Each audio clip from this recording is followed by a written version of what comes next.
ایمان کی قوت. ڈرا ہوا مسلمان، سہما ہوا مسلمان، یہ کبھی امریکہ کے پیچھے بھاگتا ہے، کبھی یورپ کے پیچھے بھاگتا ہے، کبھی ادھر جاتا ہے، کبھی ادھر جاتا ہے. اپنی دنیا آپ پیدا کر اگر زندوں میں ہے. سر آدم ہے، ضمیر کن فقہ ہے زندگی. جب ایمان کی طاقت پیدا ہوتی ہے، جب قوت پیدا ہوتی ہے، پھر انسان کے اخلاق سمر جاتے ہیں، پھر اس کا نظریہ سیدھا اللہ رسول کی ذات پر جا کے کھڑا ہوتا ہے. جنہیں آزمایا گیا تھا حضرت ابو بصیر رضی اللہ تعالیٰ. ہمیں تو تھوڑا سا جھٹکا لگ جائے نا مذہب کا، تھوڑا سا لوگ دین کی طرف آتے ہیں، اس میں نا تھوڑی تکلیف ہے. صحیح بخاری کی حدیث، اس میں تکلیف ہے، سچ کہہ رہا ہوں، صحیح بخاری کی حدیث ہے. ایک صحابی نے کہا تھا حضور میں آپ سے پیار کرتا ہوں. نبی پاک نے فرمایا اچھی طرح سوچ لے.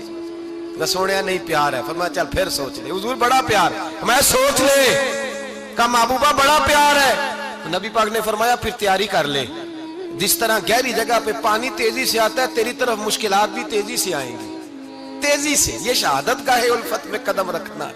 لوگ آسان سمجھتے ہیں مسلمان ہونا. ذرا اچھی طرح سوچ لے. جو مجھ سے محبت کا دعویٰ کرے گا اسے تکلیف ہے، بولو اسے تکلیف ہے. یہ پکی بات ہے. جو محبت میں مخلص ہو وہ دیکھ لے میں آزمائش میں کتنا ہوں. تو اگر کوئی کہتا ہے نہیں مذہب میں جائیں گے تو موجیں لگ جائیں گی، تو یہ بات درست نہیں ہے.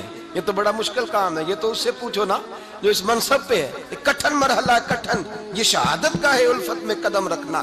لوگ آسان سمجھتے ہیں مسلمان ہونا، روتا ہے فلک برسوں، پھر جا کے یہ حالات درست ہوتے ہیں. تو بھائی یاد رکھیں اور سمجھیں، حضرت ابو بصیر رضی اللہ تعالیٰ عنہ، نبی پاک صلی اللہ علیہ وسلم نے طے کر لیا کفار کے ساتھ.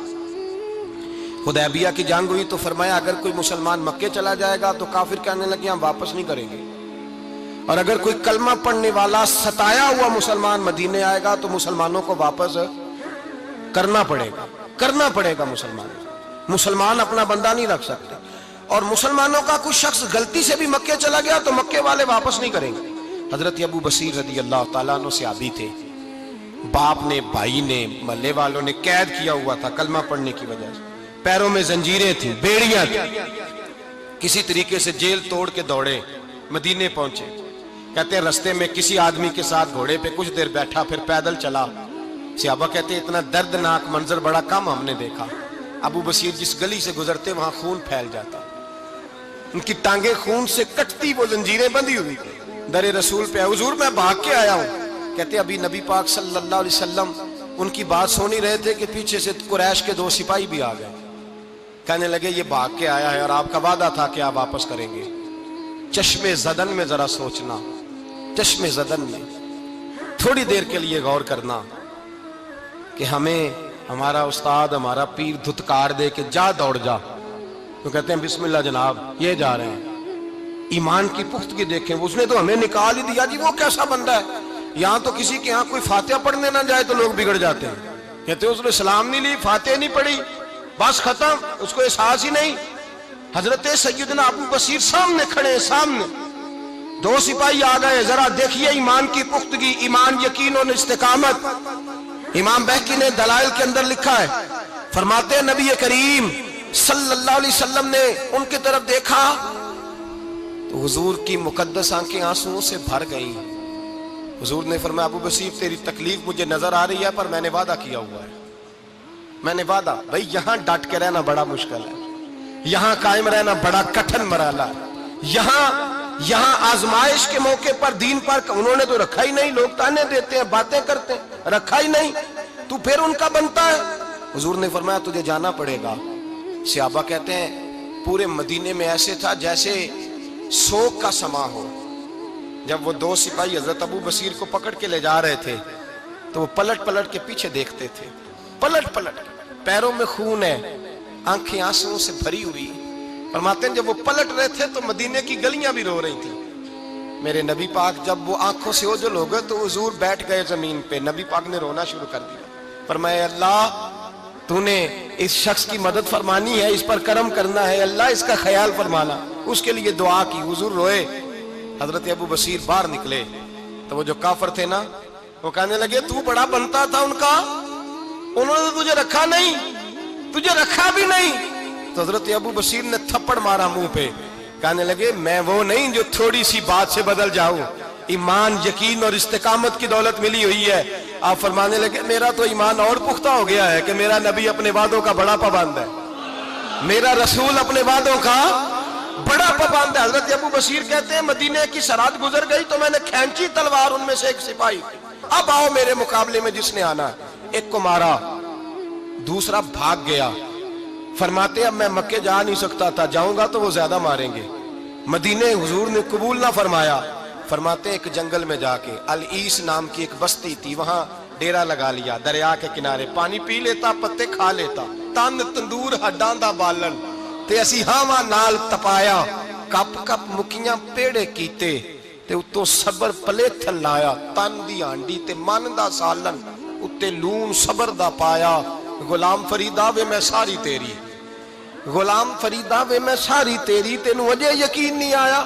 فرماتے سالوں پتے کھائے، اب جو بھی وہاں سے تنگ ہوتا وہ میرے پاس آ کے پناہ لیتا، جس کو مکے والے مارتے میرے پاس آ کے کہتے تانے دینے والے آ کے کہتے ہو تم کس طرح کے نوکر ہو، تمہیں تو انہوں نے رکھا ہی نہیں۔ ہم نے کہا چپ کر جا، وہ ہمارے آقا ہیں، وہ ہمارے آقا ہیں، رکھیں تب بھی ٹھیک ہے، نہ رکھیں اللہ اکبر۔ ایمان دیکھو، قوت دیکھو، جیڑیاں خسماں دی وچ رضا وسن پاگ جاگ جاندے اونا گولیاں دے تے میں گڈی ہتھ ڈور سجن دے، او جنج رکھے اونج رہنا ہے، واجب نہیں جے وچ شریعت مندہ خسم نو کہنا۔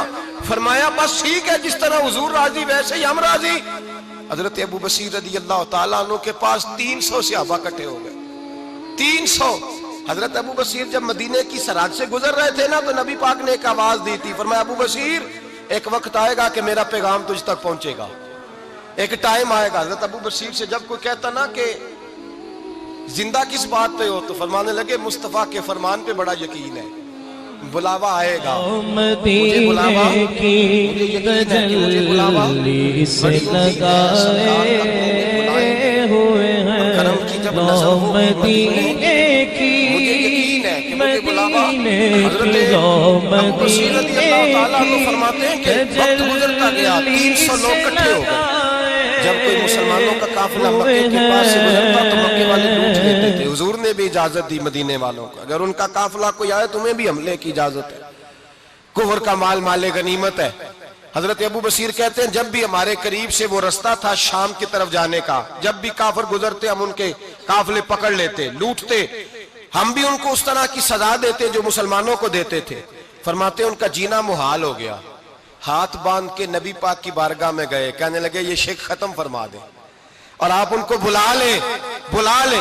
حضرت ابو بصیر فرماتے ہیں میں بوڑھا آدمی تھا، دن بھر میں کام کرتا، محنت کرتا، اس علاقے میں کھیتی باڑی کرتا، جب رات ہوتی تو میں کسی پہاڑ کے ٹیلے پہ بیٹھتا اور مدینے کی جانب منہ کر لیتا اور میں انتظار کرتا بلاوا کب آئے گا، کب حضور کا پیغام آئے گا، میں انتظار کرتا۔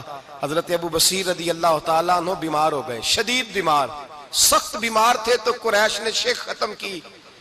حضرت ابو ہریرہ کہتے ہیں نبی پاک نے 2 صحابہ کو رکا دیا، فرمایا جاؤ اسے جا کے کہو آ جائے، اسے کہو آ جائے۔ صحابہ کہتے ہیں ہم پہنچے تو ان کا آخری وقت چل رہا تھا، آخری ہجکیاں تھیں، ایمان اور یقین دیکھو، آخری ہجکیاں۔ لوگ کہتے ہیں ابو بصیر وقت آ گیا، وہ کہتے ہیں نہیں ابھی وقت نہیں آیا، وقت تب آئے گا جب نبی پاک کا بلاوا آئے گا۔ حضور کا وعدہ تھا وقت تب آئے گا جب میرے نبی کا بلاوا آئے گا، بھی بلاوا نہیں آیا تو ابو بصیر کا وقت بھی نہیں آیا۔ صحابہ کہتے ہیں ہم نے جا کے رکا، تھمایا، اٹھنے کی بھی طاقت نہیں تھی۔ جب حضور کا رکا لیا نا تو دونوں یوں مٹھیاں بند کر لی، گویا جھوم جھوم کے نعرے لگانے لگے آؤ دیکھو میرے نبی کے وعدے کتنے سچے ہیں، آؤ دیکھو حضور کے وعدے۔ چومتے حضور کا نامہ، سر پہ رکھتے، سینے سے لگاتے، اور کہتے ہیں پھر بلند آواز سے کلمہ پڑھنے لگے، کہنے لگے حضور میں حاضر ہوا، یا رسول اللہ میں آیا، کہتے بلند آواز سے کلمہ پڑھا اور ان کی روح پرواز کر گئی، ان کی روح پرواز کر گئی۔ نبی رحمت صلی اللہ علیہ وسلم کے غلاموں کا یقین، اعتماد اتنے اعلیٰ درجے کا، کمزور مسلمان، دائیں بائیں دیکھتا مسلمان، کفر کے وعدوں پر اعتبار کرتا، یہودی عیسائی اور سکھ کے وعدوں پر اعتبار کرتا، دنیا دار ٹھگ اور چور کے وعدوں پر اعتبار کرتا، یہ رب کریم کے وعدے پر اعتبار نہیں کرتا۔